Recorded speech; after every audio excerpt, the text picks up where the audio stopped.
Well, what I want to do is show you first a classic experiment that's not about face perception, but that shows you a powerful method for asking preverbal infants what they can see and how they are interpreting what they see.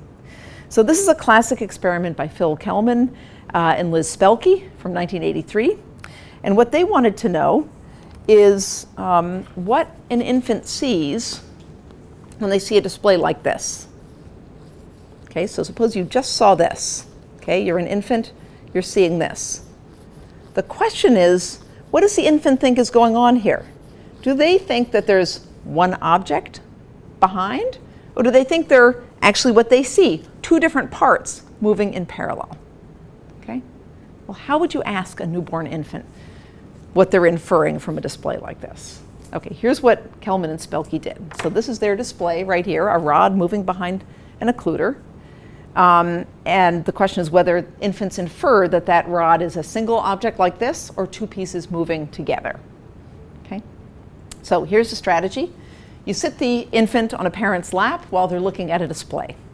And you simply measure how long they look at that display. And you repeat the display again and again. So here's the experiment.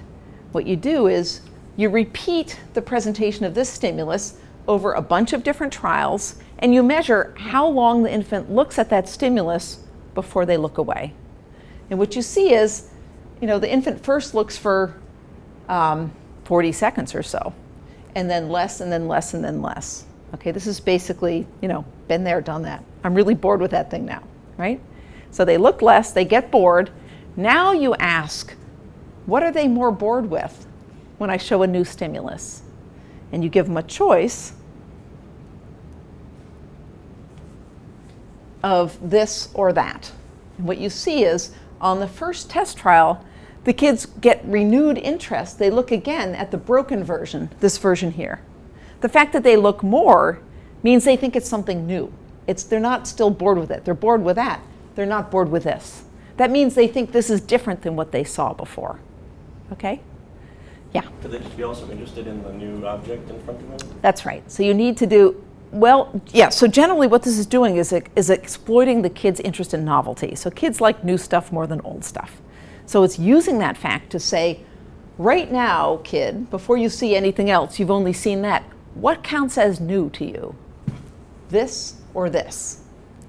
If you thought that what you were seeing here was a single rod, then this is new. Oh, so they were showing the included one for... Yes, this is the same trial. You see a whole bunch of trials like that, you get really bored, and now you switch to just that or just that. Okay, everybody get the idea?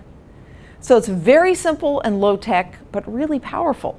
We've just learned that when the kid looked at this thing, they saw that. They inferred a single continuous object back there because they were surprised and gained renewed interest when it was switched to this.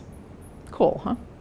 Okay, so now back to face perception. Well, this method is called habituation of looking time.